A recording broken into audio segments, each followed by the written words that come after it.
السلام علیکم ورحمۃ اللہ وبرکاتہ۔ ہمارے گاؤں میں آج دستار بندی کی محفل سجی ہے اور محفل میں مولانا سید حبیب اللہ مدنی صاحب تشریف لائے ہیں۔ انہوں نے کلام پاک کے بارے میں بہت ہی اچھی باتیں بتائی ہیں۔ ماشاءاللہ، ویڈیو دیکھ کے جائے۔ الرحمن الرحیم ذالک الکتاب لا ریب فیہ ھدی للمتقین صدق اللہ العظیم۔ وقال النبی صلی اللہ علیہ وسلم خیرکم من تعلم القرآن وعلمہ او کما قال علیہ الصلاۃ والسلام۔ الہی رونق اسلام کے سامان پیدا کر، الہی رونق اسلام کے سامان پیدا کر، دلوں میں مؤمنوں کی الفت قرآن پیدا کر۔ صدر محترم، اسٹیج پر رونق افروز بزرگان دین اور حاضرین جلسہ، آج کی اس محفل میں اور آج کی اس مبارک اجلاس میں میرا موضوع سخن دنیا کی سب سے پاکیزہ اور مقدس کتاب قرآن پاک ہے۔ ہمیں جیسے سورج کی طرح یقین ہے کہ اس کا ایک ایک حرف سچا اور صادق ہے۔ وہ قرآن پاک جس کی زبان مقدس، بیان مقدس اور جو فصاحت و بلاغت کا ٹھاٹے مارنا سمندر ہے، جس کے متعلق ارشاد ربانی ہے۔ قرآن پاک وہ کتاب ہے جس کے صادق اور برحق ہونے میں کوئی شک و شبہ نہیں، اور جس کے بارے میں محسن انسانیت حضور پاک صلی اللہ علیہ وسلم نے یہ ارشاد فرمایا کہ تم میں سب سے بہتر وہ شخص ہے جو قرآن کو سیکھے اور سکھائے۔ دعا کیجئے خداوند قدوس ہم سب کو قرآن سیکھنے کی توفیق عطا فرمائے، آمین۔ نوجوان دوستو، قرآن پاک رب ذوالجلال کی طرف سے عطا کردہ وہ حسین تحفہ ہے کہ جس نے 23 برس کی قلیل مدت میں پورے عالم میں کوئی انقلاب برپا کر دیا۔ الحمد لله نحمده ونستعينه ونستغفره ونؤمن به ونتوكل عليه ونعوذ بالله من شرور أنفسنا ومن سيئات أعمالنا، من يهده الله فلا مضل له ومن يضلله فلا هادي له، ونشهد أن لا إله إلا الله وحده لا شريك له، ونشهد أن سيدنا وسندنا وحبيبنا ومولانا محمدا عبده كثيرا. أما بعد فأعوذ بالله من الشيطان الرجيم، بسم الله الرحمن الرحيم. إن هذا القرآن يهدي للتي هي أقوم ويبشر المؤمنين الذين يعملون الصالحات أن لهم أجرا كبيرا.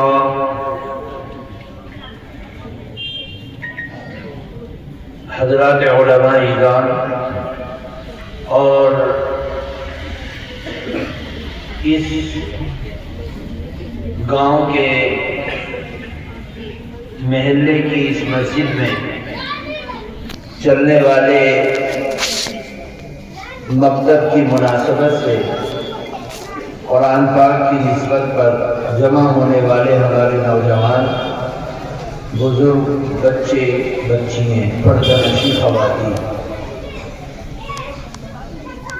اللہ تبارک و تعالیٰ کا بے حد احسان ہے کہ پروردگار عالم نے اس عظیم الشان کتاب کی مناسبت سے ہمیں جمع ہونے کی سعادت نصیب فرمائی۔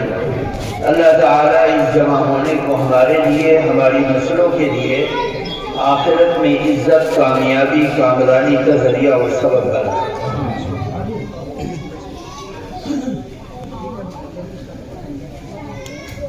میرے بزرگوں، دوستوں،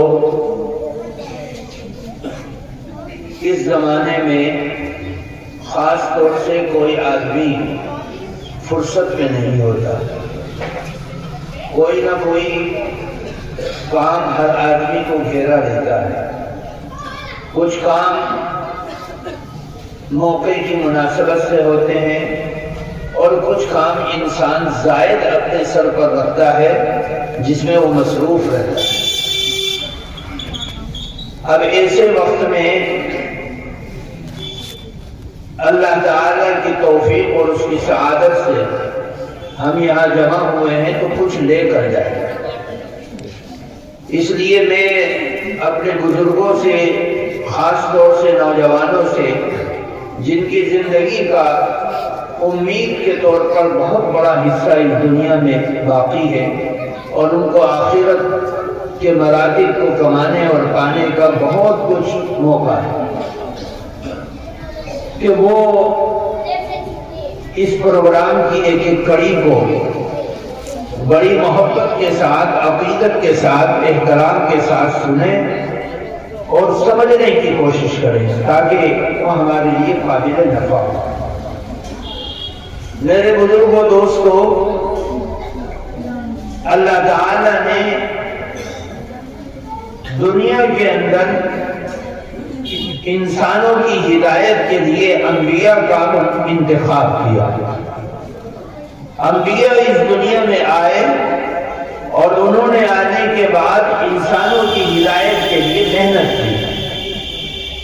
بہت سے انبیاء اور پیغمبر ایسے آئے جن کو پروردگار عالم نے دین اور ایک نئی شریعت اور نیا دین، نئی کتاب اللہ تعالیٰ نے ان کے ذریعے سے اپنے بندوں تک پہنچایا۔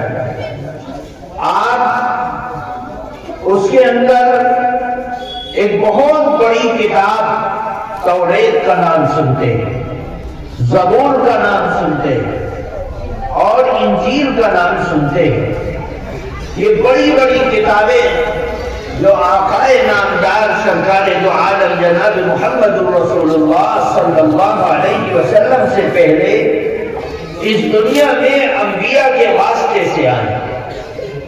الگ الگ نبیوں نے اس کتاب کی شریعت کو لوگوں میں نافذ کرنے کا کام کیا۔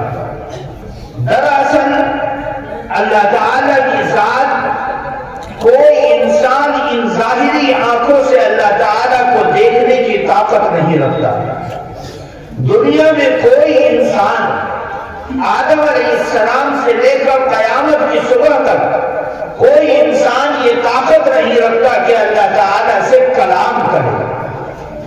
انبیاء میں سے جو مخصوص نبی جن کو اللہ تعالیٰ نے یہ نمایاں عظمت دی کہ اللہ تعالیٰ نے سے کلام کر بیٹھا یا اللہ تعالیٰ کا دیدار انہوں نے کیا، تو یہ اللہ تعالیٰ کی مرضی سے ہوا، کسی عام انسان کے بس میں یہ نہیں کہ وہ خلاق عالم کا دیدار کرے اور خلاق عالم سے ہم کلام۔ اس دنیا کی زندگی میں انسان کو اللہ تعالیٰ نے اس ماحول کے اعتبار سے، اس دنیا کے اعتبار سے بنایا ہے، اور اس دنیا کے اعتبار سے جب انسان کو بنایا تو انتہائی کمزور بنایا، اور اتنا کمزور بنایا کہ اللہ تعالیٰ سے انسان ان ظاہری جسموں اور کانوں اور زبانوں سے اور آنکھوں سے نہ دیکھ سکتا ہے نہ کلام کر سکتا ہے۔ پھر ضرورت پڑی کہ اللہ تعالیٰ اپنے بندوں سے جو چاہتا ہے اس چاہت کو بندوں تک کیسے پہنچائے، اس لیے ضرورت پڑی کہ ایک قائد آئے، نقیب آئے، امین آئے، داعی آئے، مبلغ آئے، رہبر آئے، عالم آئے، اور اللہ تعالیٰ کی منشا اور چاہت کو اللہ کے بندوں تک پہنچانے کا کام کرے۔ اس کے لیے اللہ تعالیٰ نے نبیوں کا انتخاب کیا، آدم علیہ السلام سے لے کر آقائے نامدار سرکار دو عالم جناب محمد رسول اللہ صلی اللہ علیہ وسلم تک وہ انبیاء آئے۔ انہوں نے اللہ کے کلام کو، اللہ کی منشا کو، اللہ کی چاہت کو بندوں تک رکھا کہ میری امت کے لوگوں، نوجوانوں، بوڑھوں، مردوں، عورتوں، اللہ تعالیٰ خلاق عالم ہونے کے ناطے تمہاری زندگی میں تم سے یہ چاہتا ہے، تمہاری جوانی میں تم سے یہ چاہتا ہے تمہاری عقل و فراست میں تم سے یہ چاہتا ہے اللہ کی مانو اور مان کر زندگی گزارنے کی کوشش کرو۔ میرے دوستوں بزرگوں،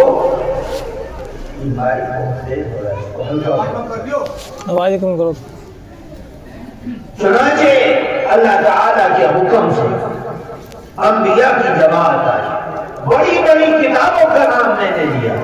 اللہ کا قرآن ان کتابوں کا انتخاب کرتا ہے۔ داؤد علیہ السلام کو اللہ تعالیٰ نے کتاب دی، یعقوب علیہ السلام کو اللہ تعالیٰ نے کتاب دی، موسیٰ علیہ السلام کو اللہ تعالیٰ نے کتاب دی، عیسیٰ علیہ السلام کو اللہ تعالیٰ نے کتاب دی، ابراہیم علیہ السلام کو اللہ تعالیٰ نے کتاب دی، اور اس طریقے سے اللہ تعالیٰ نے چھوٹے بڑے صحیفے اور کتابیں اپنے نبیوں کے واسطے سے اپنے بندوں تک پہنچایا۔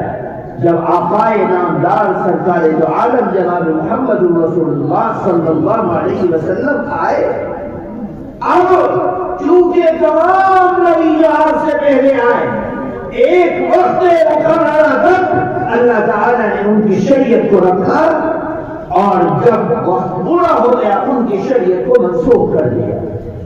محمد عربی صلی اللہ علیہ وسلم آئے، آپ کو کہا گیا کہ قیامت تک کے لیے ہے آپ کی نبوت، آپ کی رسالت، آپ کی امت، آپ کا دین، آپ کی شریعت قیامت تک کے لیے۔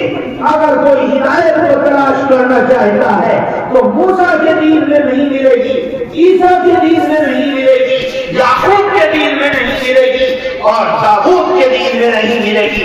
اگر ہدایت ملے گی تو صرف اور صرف محمد عربی صلی اللہ علیہ وسلم کے دین کے اندر ملے گی۔ فرمایا وَمَنْ يَرْتَضِ غَيْرَ الْإِسْلَامِ دِينًا فَلَنْ يُقْبَلَ مِنْهُ۔ اب دین اسلام آ گیا۔ اب اسلام کے آنے کے بعد جب اسلام کا نیا ورژن آ گیا اور آخری پیغمبر آ گیا اور شریعت مطہرہ آ گئی اور قرآن کے ذریعے سے اللہ کا دین آ گیا، اب قیامت تک کے لیے اگر کوئی شخص نجات کو تلاش کرنا چاہتا ہے تو محمد عربی صلی اللہ علیہ وسلم کے چھاتے کے نیچے آنا پڑے گا تو نجات ملے گی، ورنہ نجات نہیں ملے گی۔ چنانچہ جب دین قیامت تک کے لیے تھا تو اب ضرورت پڑی کہ ایک ایسی کتاب کو لایا جائے جو کتاب قیامت تک کے لیے لوگوں کی ہدایت کا کام کرے۔ محمد عربی صلی اللہ علیہ وسلم کے اوپر جب کتاب نازل ہونے لگی، آپ نے دیکھا کہ لوگوں نے زبور میں کمی بیشی کر دی، انجیل میں کمی بیشی کر دی، توریت میں کمی بیشی کر دی، تو اللہ کے نبی صلی اللہ علیہ وسلم نے ڈرتے ہوئے قرآن کی ایک آیت کو پڑھنے کی کوشش کی۔ اللہ نے منع کر دیا، لا تحرک به لسانک لتعجل به ان علینا جمعہ وقرآن۔ اے پیغمبر، آپ جلدی جلدی اس قرآن کو پڑھنے کی کوشش نہ کریں، اس کو پڑھوانا اور جاری کروانا، جمع کروانا یہ آپ کی ذمہ داری نہیں، ہماری ذمہ داری ہے۔ چنانچہ اللہ نے اس وعدے کو پورا کیا۔ قرآن کی دوسری آیتوں میں اللہ نے کہا کہ اے لوگوں، اس قرآن کو نازل کرنے والے ہم ہیں، اس کے محافظ بھی ہم ہیں۔ اللہ کا قرآن بالکل 100% معجزہ ہے، اللہ کی طرف سے بینات ہے، دلیل ہے، حجت ہے۔ فرمایا نبوت اس دنیا میں رہے گی، نبی کا دین اس دنیا میں رہے گا۔ اللہ تعالیٰ اس محمد عربی صلی اللہ علیہ وسلم کے دین کو قیامت تک کے لیے دلیل بنا کر رکھے گا۔ اب وہ دلیل کیسے بنے گا؟ فرمایا قرآن آئے گا، اس قرآن کو اللہ کے نبی اس دنیا سے چھوڑ کر جائیں گے۔ اللہ کے نبی حجۃ الوداع کے اندر آخری خطبہ دے رہے اور فرما رہے اے لوگوں، میں ترکت فیکم امرین، میں تمہارے درمیان میں 2 چیزیں چھوڑ کر جا رہا ہوں، سنت اللہ و سنت رسول اللہ۔ ایک اللہ کی سنت، اللہ کا کلام، اور ایک نبی کی سنت، نبی کا کلام۔ ان 2 کلاموں کو چھوڑ کر جا رہا ہوں۔ عضوا علیہا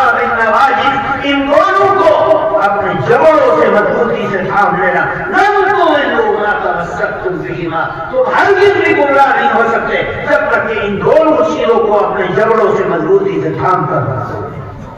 نبی چلے گئے لیکن نبی کا معجزہ قیامت تک رہے گا، اس لیے اللہ نے بابان کے بہانے اعلان کیا۔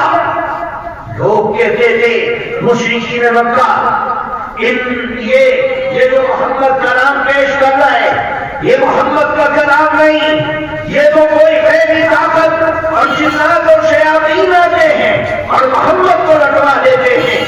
اللہ یہ نبی صلی اللہ علیہ وسلم کے اوپر کبھی مجنون ہونے کا، کبھی شاعر ہونے کا، کبھی دیوانہ ہونے کا، کبھی جادوگر ہونے کا وہ لوگ الزام لگاتے ہیں۔ اللہ نے قرآن پاک میں فرما دیا وما ہوا بقول شاعر، وما ہوا بقول شاعر، یہ شاعر کا کلام نہیں، وما صاحبکم بمجنون، اور جس شخص کے ذریعے سے یہ قرآن آ رہا ہے وہ مجنون اور دیوانہ نہیں، بلکہ وہ ایک عظیم اللہ کا منتخب بنتا ہے۔ چنانچہ لوگوں نے کہا کہ یہ انسانوں کا بنایا ہوا کلام، اللہ نے چیلنج کر دیا ان کنتم فی شک فی ریب مما نزلنا علی عبدنا، اے لوگوں اگر تم قرآن جو میرے محمد کے منہ پر نازل ہوا اس کے سلسلے میں شک میں ہو تو لاؤ فاتحوا بسورۃ من مثلہ، اس قرآن کی ایک چھوٹی سی سورت کے مقابلے پر کوئی سورت بنا دو۔ اللہ پہلے پارے میں فرما رہا ہے، پہلے پارے کے دوسرے رکوع میں فرما رہا ہے کہ اے لوگوں اگر تم قرآن کے بارے میں شک کرتے ہو تو اس کی ایک چھوٹی سی سورت کے مقابلے پر کوئی سورت بنا دو۔ اگر یہ انسانوں کا کلام ہوگا تم بنا دو گے؟ تم تو بڑے فصیح ہو، بلیغ ہو، تم تو جانکار ہو، عالم ہو۔ چنانچہ اللہ کے نبی صلی اللہ علیہ وسلم واقعات میں لکھا ہے کہ اللہ کے نبی صلی اللہ علیہ وسلم کے اوپر قرآن نازل ہوا، مکے والوں سے متعلق قرآن کی ایک آیت، ایک سورت نازل ہوئی جس کو سورہ فیل کہتے ہیں، جس نے ایک واقعے کی طرف اشارہ ہے۔ الم تر کیف فعل ربک باصحاب الفیل، اصحاب فیل کے ساتھ اللہ تعالیٰ نے کیا معاملہ کیا، کیا تم نے نہیں دیکھا؟ اس کو دیکھنے والے لوگ زندہ تھے، اللہ قرآن پاک میں اس کو نشاندہی کر رہا ہے۔ اس آیت کو لوگوں نے کسی ایک دیوانے نے کعبۃ اللہ کی دیوار پر لٹکا دیا، اور بڑے بڑے قوم اور قبیلے کے لوگ حج کے لیے آئے، انہوں نے دیکھا کہ ایک آیت لگتی ہے اور لکھا ہے عید جیسی کوئی آیت کوئی بنا کر تو دکھ رہا ہے، وہ لٹکا رہا یہاں تک کہ دیمک نے اس کو چاٹ لیا۔ کوئی عرب کے قوم اور قبیلے کے عالموں میں سے کوئی اس قرآن کی ایک آیت کے مقابلے پر آیت پیش نہیں کر سکتا۔ یہ قرآن کا معجزہ ہے کہ لوگوں نے اسلام کو اس دنیا سے اکھیڑنے کے لیے ساری کوشش کی۔ اسلامی تاریخ گواہ ہے، لوگ جانتے ہیں، تاریخ اسلام کو پڑھنے والے جانتے ہیں، بغداد میں اسلام کی قوم کو لوگوں نے توڑ دیا، اسلام کی قوم کو توڑ دیا۔ بغداد میں اینٹ سے اینٹ ہو جا کر اسلام کے ماننے والوں کو قتل کر دیا گیا، ایک کروڑ سے زائد انسانوں کو قاذافیوں نے قتل کیا، لیکن سب کچھ ہو گیا قرآن پاک کے ایک زیر و زبر کو دنیا بدل نہ سکی۔ قرآن کے ایک زیر و زبر کو دنیا بدل نہ سکی۔ کہ دنیا نے امام بخاری کی کتابوں کو تہذیب کر دیا کہ امام بخاری کے لوگ ایک دو کتابیں جانتے ہیں، بہت سی کتابیں ان کی زندگی کی ایسی جن کا نام ہے لیکن اصل کتاب دنیا میں ہے ہی۔ بڑی بڑی رائے بریلیوں کو جلا دیا، بڑے بڑے کتبخانوں نے آگ لگا دی، بڑے بڑے مدرسوں کو تباہ کر دیا، بڑے بڑے عالموں کو دریا نیک کر دیا، لیکن قرآن کے ایک زبر کو، زیر کو، پیش کو، تشدید کو، ساکت کو، بڑے باریک کو، انداز کو، دنیا قرآن کے ایک لفظ کو، ایک نقطے کو ادھر نہیں کر سکی۔ یہ قرآن کا معجزہ ہے جو نبی پاک صلی اللہ علیہ وسلم کی صداقت کی قیامت تک گواہی دیتا ہے کہ آپ صلی اللہ علیہ وسلم سچے ہیں۔ آپ کے اوپر اترنے والی کتاب سچی ہے. جو دنیا میں کوئی بڑے بڑے انقلاب آئے, بڑے بڑے نبی آئے, بڑے بڑے پیغمبر آئے, بڑی بڑی جماعتیں آئیں, بڑے بڑے بادشاہ آئے, بڑے بڑے نامی گرامی آئے, بڑے بڑے جادوگر آئے, لیکن دنیا کی تاریخ میں کوئی ایسا فلسفہ نہیں پیش کر سکتا کہ دنیا میں کوئی ایسی ہستی آئی ہو جس نے 23 سال میں پتھر باندھ کر, ننگے پیر چل کر, ننگے بدن چل کر, بھوکے رہ کر, پیاسا رہ کر, پریشان رہ کر, ادھر ادھر اپنی زندگی ماں سے الگ ہو کر, باپ سے الگ ہو کر, دادا سے الگ ہو کر, خاندان سے الگ ہو کر جہاں گیا ایک اسلامی انقلاب کو لے کر آیا اور ایسا لشکر جرار تیار کیا کہ دنیا آج تک سوچنے پر مجبور ہے کہ محمد کیا چیز لے کر آئے. جس کے سامنے قرآن پڑھا وہ قرآن سننے کے بعد محمد عربی صلی اللہ علیہ وسلم کے کلمے کو پڑھنے والا بن گیا.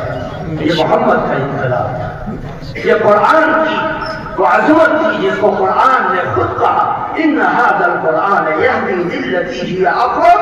لوگوں کی, قوموں کی ہدایت کا ذریعہ یہی قرآن تھا. ایک جادوگر آیا, اس سے مکہ کے سرداروں نے کہا کہ محمد کے پاس مت جانا, وہ بڑا جادوگر ہے. اس نے کہا دنیا کے بڑے بڑے جادوگروں سے میرا مقابلہ ہوا, ایک جادوگر اور صحیح, آج دیکھتا ہوں کیا ہوگا. چنانچہ وہ آیا, محمد عربی صلی اللہ علیہ وسلم سے ملا, آپ کے سامنے بیٹھ گیا. آپ نے فرمایا کہاں سے آئے؟ میں ملک شام کے علاقے سے آیا اور بہت بڑا جادوگر ہوں. میں نے سنا ہے تمہارے پاس جادو ہے, لاؤ اپنا جادو پیش کرو. بات ہوتی رہی. اللہ کے نبی صلی اللہ علیہ وسلم نے قرآن پاک کی آیتیں پڑھنا شروع کی. چند آیتیں پڑھی تھی. صحابہ فرماتے ہیں کہ ہم نے دیکھا کہ سامنے بیٹھنے والے جادوگر کے آنکھوں سے آنسو کے قطرے ٹپک رہے ہیں. وہ اپنا ہاتھ بڑھا کر محمد عربی صلی اللہ علیہ وسلم کا کلمہ پڑھا. یہ اس قرآن کی طاقت ہے, یہ اس قرآن کی طاقت ہے. دنیا کی کوئی ماں ایسی نہیں, کوئی باپ ایسا نہیں, کوئی نبی ایسا نہیں, کوئی پیغمبر ایسا نہیں, کوئی کتاب ایسی نہیں جس کے بارے میں کہا جائے کہ صاحب قبر کے اور مرنے والے کے موت کے وقت اور قبر میں دفن ہونے والے کے قبر کے اندر اور حشر کے میدان میں دوڑنے والے کے حشر کے میدان میں اور حساب و کتاب کے وقت حساب و کتاب کے وقت پورے صراط پر چلتے ہوئے پورے صراط پر ہونے کوثر پر جامع کوثر کے سامنے کسی بھی شخص کے لیے دلیل بن جائے, حجت بن جائے, معاون بن جائے, مددگار بن جائے, مغفرت کا ذریعہ بن جائے. ہاں صرف ایک کتاب ہے جس کتاب کو کہا جاتا ہے کہ یہ قرآن پاک ہے. میرے آقا نے فرما دیا عشاء کی نماز کے بعد سونے سے پہلے جو شخص قرآن پاک کی ایک سورت جس کو سورہ ملک کہا جاتا ہے اس سورہ ملک کو پڑھ کر جب سوتا ہے تو اللہ تعالیٰ اس سورہ ملک کی برکت سے اس پڑھنے والے کو اس سورہ ملک کو تو اس کے لیے حجت بنا دیتا ہے, اس کے لیے سفارش بنا دیتا ہے, اس کے لیے مددگار بنا دیتا ہے. اور وہ جب تک جنت میں داخل نہیں ہوتا سورہ ملک اس کا ساتھ نہیں چھوڑتی. یہی وجہ ہے کہ محمد عربی صلی اللہ علیہ وسلم دعا فرماتا اللہم آنس وحشتی فی قبری. اے اللہ اس قرآن کو میری قبر کی تنہائیوں میں میرا مونس بنا, میرا ساتھی بنا. اللہم آنس وحشتی فی قبری. اللہم ارحمنی بالقرآن العظیم. اس قرآن پاک کے ذریعے سے یا اللہ میرے اوپر رحم کا معاملہ فرما. واجعلہ لی اماما ونورا وہدی ورحمہ. اے اللہ اس قرآن کو میرا امام بنا. کون کہہ رہا ہے؟ نبی.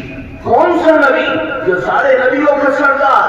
کون سردار؟ جو سارے اماموں کا امام. کون؟ جس کی چلے گی وہاں جہاں کسی کی نہیں چلے گی. اللہ کے بعد اگر کسی کی چلے گی سب کہتے ہوں گے یا رب نفسی یا رب نفسی، اور وہ کہتا ہوگا یا رب امتی یا رب امتی، اے میرے پروردگار میری امت، میری امت۔ اس کی وہ امام اپنے بارے میں اس قرآن کو اپنا امام بنا، اس قرآن کو میرا امام بنا، میری ہدایت کا ذریعہ بنا، میرے لیے دلیل بنا، میرے لیے حجت بنا۔ اس قرآن کو اتنا مضبوط بنایا کہ قرآن یہ اکیلا ہی کافی ہے کسی انسان کو، کسی مومن کو جنت میں لے جانے کے لیے۔ قرآن اکیلا ہی کافی ہے۔ قرآن کو پڑھتا جا، چڑھتا جا، بالا خانوں کو دیکھتا جا، ہر جنتی کا مقام اللہ نے لکھ دیا اور اس کو جنت کی چوکھٹ پر بتا دیا جائے گا کہ تیرا ٹھکانہ وہاں ہے۔ لیکن حافظ قرآن اور عامل قرآن، حافظ قرآن عامل قرآن ہونے کے ساتھ ساتھ جب جنت کی چوکھٹ پر جائے گا تو اللہ تعالیٰ کہے گا تیرا ٹھکانہ تو وہاں ہے جہاں تیرے قرآن کی آخری آیت ہوگی، پڑھتا جا، چڑھتا جا اور جنت کے بالا خانوں میں پہنچ جا۔ اب کون ہوگا جو جنت الفردوس سے بڑے رکے گا؟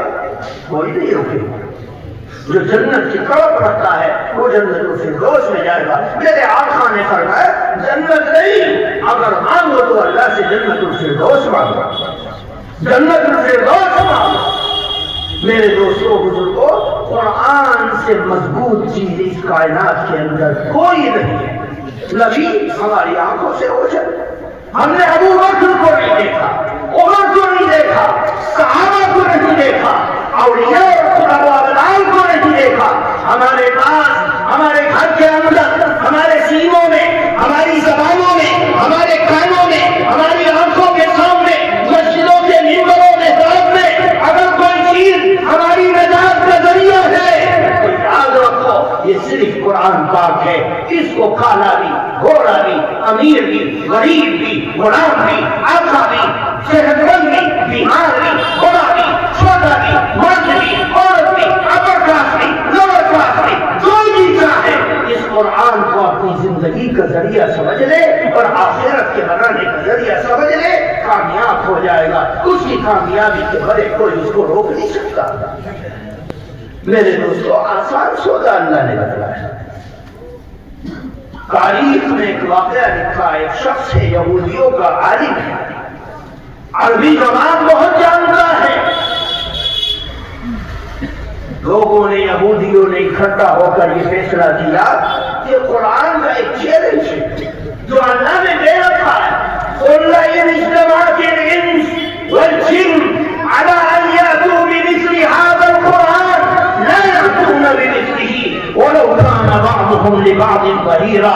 اے نبی آپ کہہ دیجئے کہ اگر سارے انسان، سارے جنات سب جمع ہو جائیں اور اس بات پر متفق ہو جائیں کہ ہم قرآن کے مثل ایک کتاب بنائیں گے تو لاؤ اس قرآن کے مثل ایک کتاب تیار کر کے دکھلاؤ اور اپنے مددگاروں کو بڑھا دو۔ ہر چیز بھی نہیں، تم قرآن کے مقابلے پر قرآن نہیں بنا سکتے۔ یہ اللہ کا چیلنج ہے، کیونکہ یہ کلام مخلوق کا نہیں، خالق کا ہے۔ یہ مخلوق کا کلام ہے، یہ خالق کا کلام ہے، اور خالق کے کلام کے سامنے مخلوق عاجز ہے، مجبور ہے، مغرور ہے۔ بس مان لے تیری نجات اسی میں ہے۔ اس یہودی عالم کو ٹھیکا دیا گیا کہ مسلمانوں کے اس چیلنج کو توڑنا ہے۔ اس نے کہا بہت آسان، کہا میری شرط ہے جس سمندر کے کنارے میرا محل بناؤ، اور اس نے کاغذ رکھ دو، قلم رکھ دو، زبان رکھ دو، اور 10 سال تک میرے پاس کوئی نہ آئے، میں اس قرآن کی طرح قرآن تیار کر کے دوں گا۔ تاریخ کے اوراق میں لکھا ہے، آپ پڑھیں گے کہ 10 سال کے بعد جب لوگ اس کے گھر کے اندر گھسے، واقعہ لمبا ہے لیکن مختصر یہ کہ جب اس کے گھر میں گھسے تو کاغذ پڑے ہوئے تھے، قلم گھس چکے تھے، روشنائی آخری ٹھکانے کو پہنچ رہی تھی، اور وہ پڑا ہوا تھا اور کہہ رہا تھا کہ بھائی قرآن کے چیلنج کو کوئی توڑ نہیں سکتا۔ میں قرآن کے اوپر ریسرچ کرنے کے بعد اسلام کا کلمہ پڑھتا ہوں۔ کیوں؟ جب لوگوں نے دیکھا تو ان کاغذوں میں ایک ہی آیت لکھتا ہے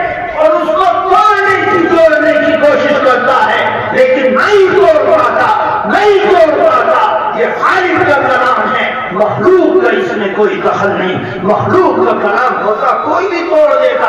امریکہ بڑی رعنائیوں کے ساتھ، دنیا کی باقی طاقتیں بڑی طاقت کے ساتھ، صلیبی بڑے طاقت کے ساتھ، اسلام کے دشمن بڑی دشمنی کے ساتھ اسلام کے مخالفت میں کھڑے ہوئے، اور اسلام کی تاریخ میں 1400 سال کی تاریخ میں بڑے بڑے آئے اور انہوں نے اسلام کی دیکھ کو نہیں کرنے کی کوشش کی، سب کچھ کر دیا۔ امام بخاری کو سڑک پر شہادت کی موت سے مرنا پڑا، لیکن قرآن کے ایک نقطے کو ادھر سے ادھر ہٹا نہ سکا۔ یہ قرآن کا معجزہ ہے۔ امت محمدیہ کے اوپر اللہ کا سب سے بڑا کرم اور احسان یہی ہے کہ نبی تو اپنی 63 سالہ زندگی کے بعد اس دنیا سے چلے گئے، اب اس نبی کے جانے کے بعد کیا بچا؟ فرمایا سب سے بہترین زمانہ میرا زمانہ ہے، پھر میرے صحابہ کا، پھر صحابہ کے بعد کے صحابہ کا، تابعین کا۔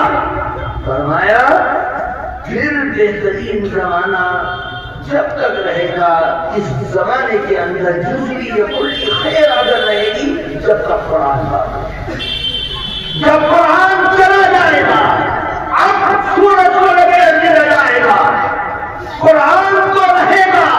فرمایا ان قریب ایسا زمانہ آئے گا لا يبقى من الاسلام الا اسمه ولا يبقى من القرآن الا اسمه او حرفه۔ فرمایا ایک زمانہ آئے گا جس زمانے میں اسلام باقی ہوگا لیکن اسلام کا نام باقی ہوگا، اسلام کا کام لوگوں میں دکھائی نہیں دے گا۔ فرمایا ایک زمانہ آئے گا جب قرآن تو باقی ہوگا لیکن قرآن کے حرف ہوں گے، قرآن کی روح لوگوں کی زندگیوں سے نکل جائے گی، قرآن پڑھتے ہیں۔ فرمایا ایک زمانہ آئے گا قاری قرآن کو پڑھے گا لیکن قرآن کی آیتیں اور قرآن کے الفاظ اس کے حلق کی ہڈی سے نیچے نہیں اتریں گے، بس یہاں تک قرآن رہے گا۔ باقی زندگی میں اگر قرآن کو تلاش کرو گے تو قرآن نہیں ملے گا۔ اصل قرآن تو یہی ہے کہ قرآن زبان پر ہو اور زندگی کے اندر عمل ہو، معاشرے میں عمل ہو، معاملات کے اندر اثر ہو، اور زندگی کے اندر ایمان اور ایمان کی حرارت ہو۔ یہ اللہ تعالیٰ کے قرآن کی منشا اور چاہت ہے۔ اس لیے فرمایا قیامت سے پہلے اللہ قرآن کی روح کو تو اٹھائے گا، قرآن کے الفاظ کو بھی اٹھائے گا، چونکہ قرآن کے اوپر اللہ کی قیامت کا عذاب اور وہ فکر نہیں ہوگا۔ اللہ قرآن کو اٹھائے گا کیونکہ قرآن کے ماننے والے، قرآن کے جاننے والے، قرآن کے پڑھنے والے، قرآن پر عمل کرنے والے سب اس دنیا سے ختم ہو جائیں گے۔ اب قرآن کو کون لائے؟ آج اس دنیا کی زندگی میں ان مدارس کی برکت سے، مکاتب کی برکت سے، پڑھنے والوں کی برکت سے، پڑھانے والوں کی برکت سے آج قرآن اس دنیا کے اندر ہماری آنکھوں میں نہیں ہمارے سینوں میں موجود ہے، اور جتنی بھی توفیق ہوتی آدمی عمل کرتا ہے سب نہیں کر پاتے، یہ بات الگ ہے، لیکن جتنے بھی عمل کر رہے قرآن کی حفاظت کا ذریعہ آج کے زمانے میں نہیں، نبی پاک صلی اللہ علیہ وسلم کے صفہ کے چبوترے سے لے کر آج تک اور آج سے لے کر قیامت تک ان مدارس و مکاتب کو اللہ نے بنا رکھا ہے جو قرآن سکھلاتے ہیں، قرآن پڑھاتے ہیں، قرآن سمجھاتے ہیں، قرآن کو اپناتے ہیں، قرآن کو اپناتے ہیں۔ فرمایا قرآن اللہ تعالی کی کتاب ہے، اس کتاب کو اپنی زندگی میں اتارو، اس کو اپنی زندگی میں اتارو۔ صرف واحد قرآن ایسا ہے جو اللہ کی کتاب ہے جس کا محبت سے دیکھنا، جس کو محبت سے پڑھنا، جس کو محبت سے چھونا، جس پر محبت سے عمل کرنا، جس کو محبت سے اپنانا، ساری چیزیں زندگی میں ثواب کا ذریعہ ہے۔ ایک یہودی بڑھاپے میں ایمان لایا اور ایمان لانے کے بعد لوگوں نے کہا قرآن سیکھ، قرآن بڑھاپے کی وجہ سے اس کی زبان پر جاری نہیں ہوتا، وہ صرف قرآن کھولتا ہے اور کہتا ہے یہ بھی سچا ہے، یہ بھی سچا ہے، یہ بھی سچا ہے، یہ بھی سچا ہے۔ اللہ نے اس کی اس ادا کو پسند کیا اور قرآن پڑھنے والوں میں، قرآن رٹنے والوں میں اس کو شمار کیا۔ یہ اللہ کا کام ہے۔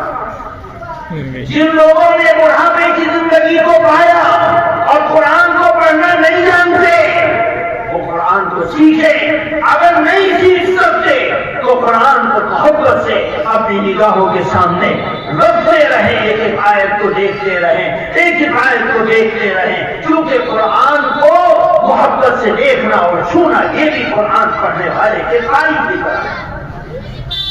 میرے دوستوں بزرگوں، قرآن جب تک ہے ہم ہدایت کے راستے پر ہیں، ہم ہدایت کے راستے پر، اور جس دن قرآن نکل گیا ہدایت کے دروازے بند ہو جائیں گے، توبہ کا دروازہ بند ہو جائے گا اور انسان جانوروں کی طرح بھٹکتا پھرے گا، جانوروں کی طرح بھٹکتا پھرے گا۔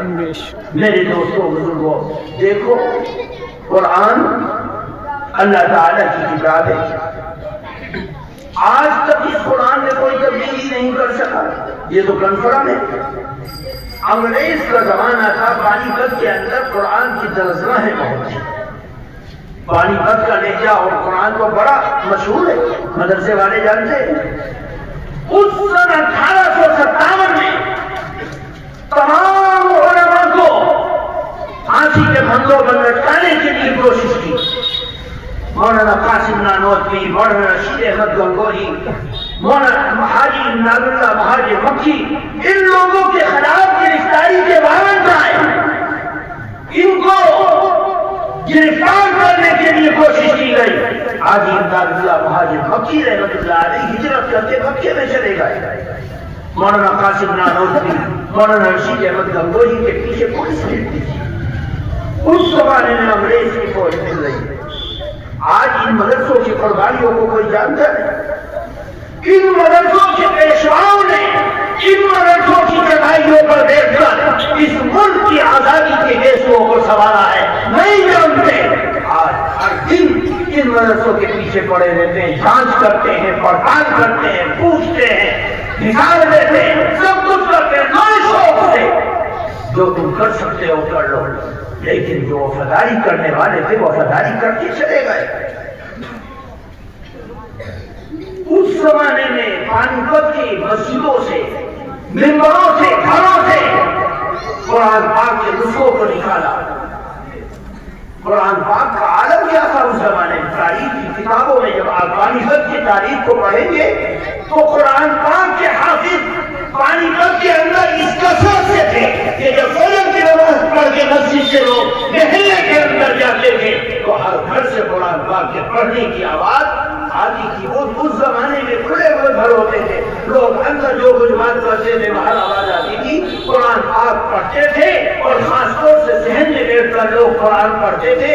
اندھیرے کا وقت ہوتا تھا، اجالا ہو جاتا تھا، قرآن پاک پڑھتے تھے، ہر گھر سے قرآن پاک پڑھنے کی آواز آتی تھی۔ وہاں کا افسر جو تھا اس نے قرآن پاک کو اکٹھا کیا اور جلا دیا۔ تاریخ کی اوراق گواہ ہے کہ ہفتوں تک ان قرآن میں نکلنے والے آگ کے کالے دھوئیں فضاؤں میں بکھر گئے اور اڑتا رہا دھواں۔ اس کی وجہ سے اس کثرت سے جلایا کہ دھوپ کی اصل روشنی نیچے تک نہیں آ پاتی تھی، ایک ابر سا چھایا رہتا تھا۔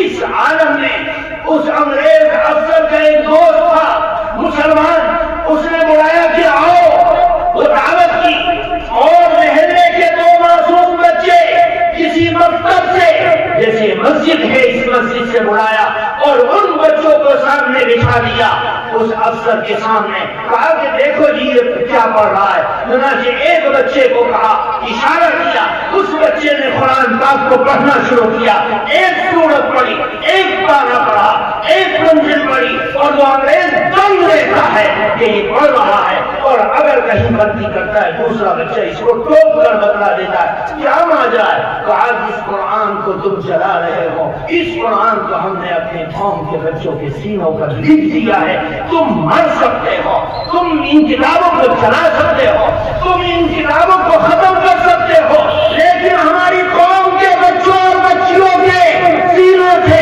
اس قرآن کی آیتوں کو پھڑک کر تم ختم نہیں کر سکتے، یہ باقی ہے تو قرآن بھی باقی رہے گا انشاءاللہ۔ میرے دوستو، یہ قرآن کی طاقت ہے۔ کوئی مائی کا لال چلا وکالت کی کتابیں کو یاد کر کے تو دکھلاؤ، کشمیر سے لے کر کنیا کماری تک، اور ناگالینڈ سے لے کر راجستھان تک، کوئی ایک ہندوستانی وفادار ایسا دکھلا دو جو ہندوستان کے سنویدھان کے پیراگراف کو ایک ایک ترتیب کے ساتھ، انداز کے ساتھ یاد کرنے والا ہو۔ کوئی ایک دکھلا دو مذہبی جو اپنے مذہب کی کتاب کو بغیر کھولے پڑھتا ہو اور ایک ایک ترتیب کے ساتھ پڑھنا جانتا ہو۔ آؤ میں دکھلاؤں گا 7 سال کے بچے کو، دنیا کا ریکارڈ ہے، دنیا کے اندر 3 سال کا بچہ حافظ قرآن، 4 سال کا بچہ حافظ قرآن، 5 سال کا بچہ حافظ قرآن، اور 10 سال کے ہر گلی میں، ہر کوچے میں، ہر چوک میں، ہر محلے میں قرآن کے حافظ آپ کو کثرت سے دکھائی دیں گے۔ یہ میری قوم کے اوپر اللہ کی طرف سے اترنے والا معجزہ قرآن پاک ہے، جس قرآن کے معجزے کو کوئی توڑ نہیں سکتا۔ میرے دوستوں، بزرگوں، اب ہماری ذمہ داری کیا بنتی ہے؟ قدر۔ جو شخص اللہ کی نعمت کی قدردانی کرتا ہے، اللہ اس کی قدردانی کی برکت سے اس کی نسلوں میں قرآن کے حافظ تیار کرتا ہے۔ قدر، ناقدری کرو گے، کمزور سمجھو گے تو یاد رکھو، اگر زمانے کے اوپر حافظ قرآن کو بوجھ سمجھو گے، عامل قرآن کو بوجھ سمجھو گے، تو یاد رکھنا دھوکے میں مارے جاؤ گے، دھوکے میں مارے جاؤ گے، دھوکے میں مارے جاؤ گے۔ سلطان محمود غزنوی کا واقعہ تاریخ فرشتہ کا مؤرخ لکھتا ہے، غزنی کے بازار میں وہ ٹہل رہا ہے، ایک حلوائی کی انگیٹھی سے آگ اٹھ رہی ہے، اس آگ کی لپٹوں سے اٹھنے والی روشنی میں ایک ہجوم کھڑا ہے، اور لوگ حلوہ خریدتے ہیں، کباب خریدتے ہیں، کھاتے ہیں، موج مستی کر رہے ہیں۔ سلطان کی نگاہ ایک نوجوان خوبصورت طالب علم پر پڑی، وہ دیکھتا ہے کہ ایک شخص ان حلوہ فروشوں اور حلوہ کھانے والوں کے درمیان میں ہے جو اپنے سینے سے کتاب لگائے ہے، اور وہ اس انگیٹھی کے سامنے کتاب کھولتا ہے اور پڑھتا ہے، اور پھر دور کھڑا ہو جاتا ہے۔ سلطان نے اس منظر کو دیکھا ہے کہ یہ کچھ نہیں کھا رہا، بس یہ کتاب پڑھتا ہے۔ سلطان نے اپنے منشی کو بلایا اور کہا کہ جاؤ اس نوجوان کو بلا کر لاؤ جس کے ہاتھوں میں کتاب ہے۔ وہ نوجوان بلایا گیا، کہا تم کون ہے؟ کہا میں غزنی کے فلاں مدرسے کا طالب علم۔ کہا یہاں کیا کر رہے ہو جب تمہیں کھانا نہیں؟ کہا مجھے وظیفہ ملتا تھا، اس سے میں اپنی چراغ کی روشنی کا بندوبست کرتا تھا اور پڑھتا تھا اس کے سامنے، وہ وظیفہ ختم ہو گیا جس کی وجہ سے اب میرے چراغ کا تیل اور بتی ختم ہو گئی، مجھے کتاب کا مطالعہ کرنا تھا، بازار میں آ گیا۔ لوگ کھا رہے ہیں میں کتاب کا مطالعہ کر رہا ہوں۔ بادشاہ کو بڑا ترس آیا، اس نے اپنے فرماش کو حکم دیا کہ یہ ہمارے سونے کی مشعل اس طالب علم کو دے دو۔ سونے کی مشعل کروڑوں روپے کی، اس زمانے کی وہ قیمتی چیز جو بادشاہوں کے علاوہ کسی کے ہاتھوں میں دکھائی نہیں دیتی تھی، وہ طالب علم کے ہاتھوں میں ہے، اور وہ چل رہا ہے، بازاروں میں چل رہا ہے۔ لوگ کہہ رہے کہاں سے کہاں سے کہاں سے؟ بس اللہ کی رحمت مجھے مل گئی، اور وہ لے کر مدرسے میں آیا اور بیچ میں رکھ کر اس میں پڑھنے لگا. یہ منظر اور یہ واقعہ پورے شہر میں گونج گیا, جنگل کی آگ کی طرح گونج گیا. بادشاہ اپنے محل سرائے میں آیا اور بستر پر رات میں اندھیرے میں لیٹ گیا. رات کی آخری پہر میں حضور آقا نامدار سرکار دو عالم جناب محمد رسول اللہ صلی اللہ علیہ وسلم کی زیارت نصیب ہوئی. آپ نے فرمایا اے سبکتگین کے بیٹے, تم نے ہمارے ایک وارث الانبیاء کے علم کی قدردانی کی, اس کی حوصلہ افزائی کی, اللہ نے اس کی برکت سے تیری مغفرت کر دی. میرے دوستوں, قرآن سے جڑنے والے, قرآن کو پڑھنے والے, تم محلے کی مسجد ہے, اس محلے کی مسجد میں فجر کی اذان سے پہلے بھی کوئی پڑھنے والا قرآن پڑھتا ہوگا. اور جب خاص طور سے 5 سال کے بچے, 4 سال کے بچے, 7 سال کے بچے قرآن کی تلاوت مسجد میں آ کر کرے تو کیا سما بنتا ہے. ایک محلے کی مسجد کے اندر, انگلینڈ کا واقعہ ہے, ایک محلے کی مسجد کے اندر ایک بڑے میاں آتے تھے تو دیکھتے تھے کہ امام صاحب قرآن پڑھا رہے ہیں اور 3 3 4 4 5 5 سال کے بچے قرآن پڑھ رہے ہیں. کوئی نیند کے جھونکے مار رہا ہے, کوئی قرآن کے جھونکے مار رہا ہے. اس عالم میں انہوں نے اپنے دل میں ارادہ کیا کہ میں آؤں اور ان بچوں کو جو یہاں قرآن پڑھنے کے لیے اذان پہ آ جاتے ہیں میں ان کے لیے ٹرافی کا انتظام کروں. چنانچہ روزانہ آتے اور فجر کی اذان پر ٹرافی بانٹتے. اس ٹرافی کی وجہ سے بچوں کی تعداد بڑھ گئی. کچھ سالوں کے بعد ان کا انتقال ہو گیا. انتقال کے بعد ان کے دوست نے زیارت کی, خواب میں دیکھا, کہا کہ میرے دوست تم اس دنیا سے چلے گئے, تمہارے جانے کے بعد اللہ نے تمہارے ساتھ کیا معاملہ کیا؟ کہنے لگا کہ چاکلیٹ کام آ گئی. کیا کہا؟ چاکلیٹ کام آ گئی. کہا اللہ نے ان بچوں کی حوصلہ افزائی کی برکت سے میری مغفرت کا پروانہ دے دیا, مجھے معاف کر دیا. میرے دوستوں بزرگوں, اس قرآن کی عظمت سے جس کی زندگی جڑی کامیاب ہو, جس کی زندگی قرآن سے جڑی, کوئی بڑے سے بڑا ہو یا کمزور سے کمزور ہو, خدا کی قسم بلال حبشی کے پاس کوئی طاقت نہیں تھی, کوئی فورس نہیں تھی, کوئی مال نہیں تھا, کوئی دولت نہیں تھی, صرف قرآن تھا. جس قرآن کو اپنی زندگی کا حصہ بنایا اللہ نے دنیا میں بھی عزت دی اور آخرت میں بھی عزت دی. ایسے کتنے ہیں جو آئے, اسلام کے قلمرو میں داخل ہوئے اور عزت پا کر مقام تک پہنچ گئے. اللہ تبارک و تعالی ہمیں اس قرآن کے تقاضوں کے مطابق زندگی گزارنے کی توفیق عطا فرمائے. انشاءاللہ سب قرآن سے جڑیں گے, انشاءاللہ سب قرآن سے محبت کریں گے, انشاءاللہ قرآن کی تلاوت کریں گے, انشاءاللہ قرآن کو اپنی زندگی کا اٹوٹ انگ بنائیں گے, انشاءاللہ ثم انشاءاللہ. اللہ تبارک و تعالیٰ کے عمل کی سعادت نصیب. آمین.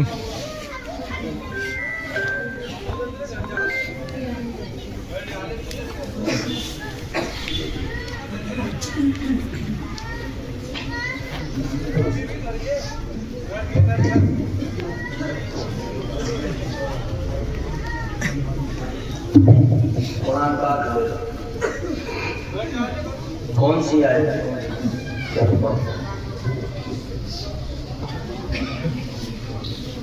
یہ پڑھے گا یا میں پڑھا؟ اعوذ باللہ من الشیطان الرجیم. أعوذ بالله من الشيطان الرجيم. بسم اللہ الرحمن الرحیم. بسم اللہ الرحمن الرحیم. صبغۃ اللہ صبغۃ اللہ ومن احسن من اللہ صبغہ ومن أحسن من الله صبغة ونحن له عابدون. ونحن له عابدون. قل أتحاجوننا في الله وهو ربنا وربكم قل أتهاجوننا في الله وهو ربنا وربكم ولنا أعمالنا ولكم أعمالكم مخلصون ولنا أعمالنا ولكم أعمالكم ونحن له مخلصون أم تقولون إن إبراهيم وإسماعيل وإسحاق ويعقوب والأسباط كانوا هودا أو نصارى أم تقولون إن إبراهيم وإسماعيل وإسحاق ويعقوب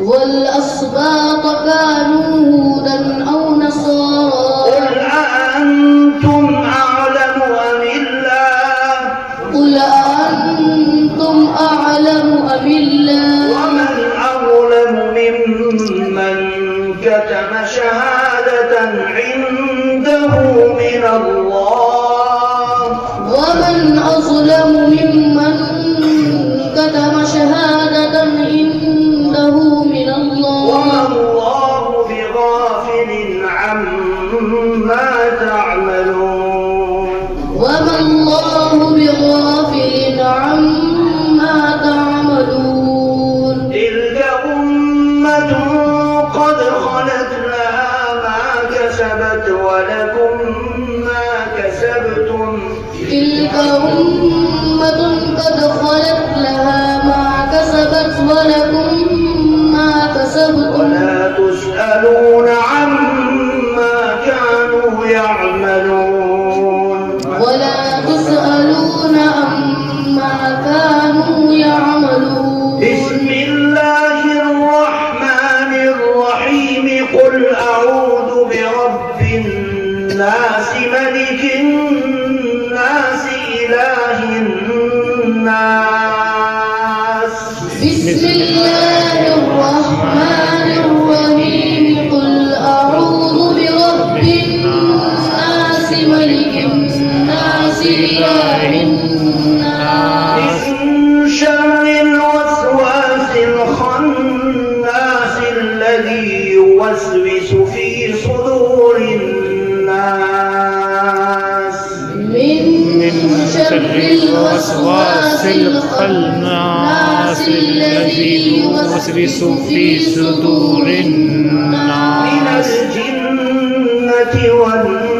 والناس من الجنة والناس بسم الله الرحمن الرحيم الحمد لله رب العالمين بسم الله الرحمن الرحيم الحمد لله رب العالمين الرحمن الرحيم مالك يوم الدين إياك نعبد وإياك نستعين الرحمن الرحيم مالك يوم الدين إياك نعبد وإياك نستعين اهدنا الصراط المستقيم صراط الذين أنعمت عليهم غير المغضوب عليهم ولا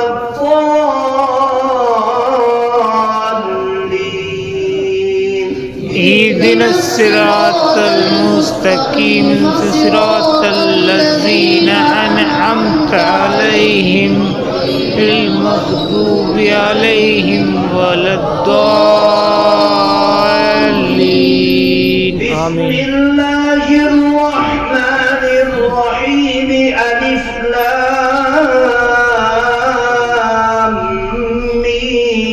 ميم بسم الله الرحمن الرحيم ألف لام ميم ذلك الكتاب لا ريب فيه هدى للمتقين ذلك الكتاب لا ريب فيه هدى للمتقين الذين يؤمنون بالغيب ويقيمون الصلاة ومما رزقناهم ينفقون الذين يؤمنون بالغيب ويقيمون الصلاة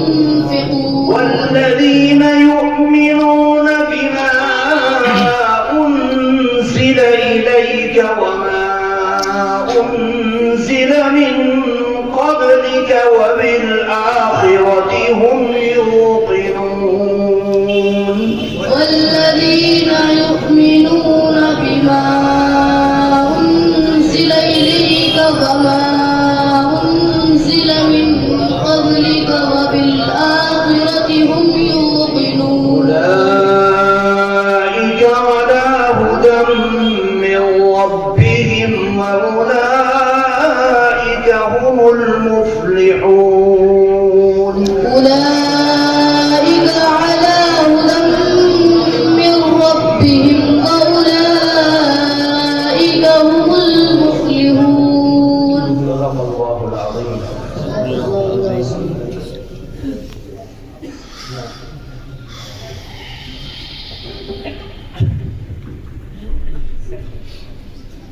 اب یہ جو بچے جن کا ناظرہ قرآن کریم مکمل ہوا ہے یہ بھی ادھر آ جائے، میں نام بولتا رہوں گا، ادھر آتے رہیں. محمد حذیفہ ابن محمد نعیم قریشی، محمد کیف ابن محمد رئیس خان، عبداللہ ابن محمد تحسین قریشی، محمد وائز ابن محمد شرافت،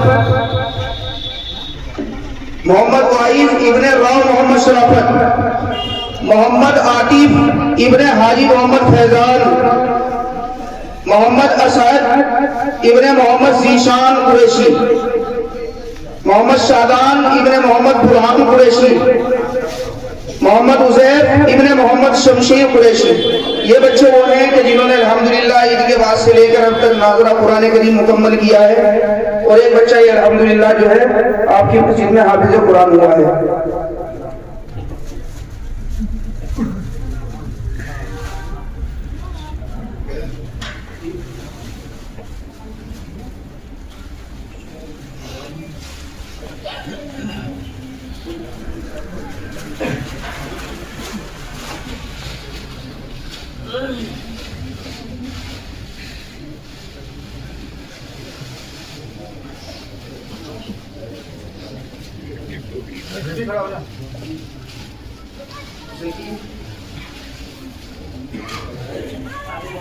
یہ شیلڈ ہے حافظ محمد ذکی ابن محمد راشد خان، حضرت مولانا حبیب اللہ صاحب اپنے ہاتھوں سے اس بچے کو دے رہے ہیں. دعا فرمائے اللہ رب العزت اس بچے کو عالم و عمل بنائے، اور یہ جتنے بچے جنہوں نے ناظرہ قرآن کریم مکمل کیا ہے اللہ تبارک و تعالی ان تمام بچوں کو بھی حافظ قرآن بنائے.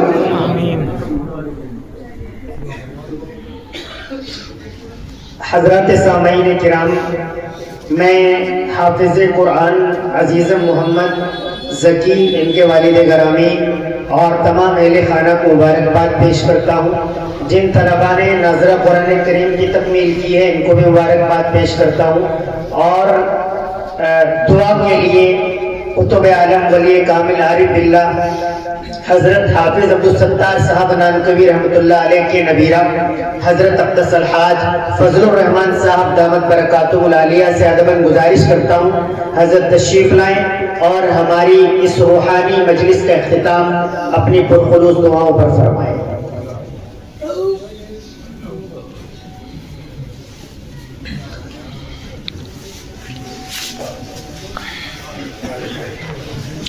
الحمدللہ رب العالمین، الصلاة والسلام علی رسولہ الکریم. ربنا وتقبل منا انک انت السمیع العلیم وتب علینا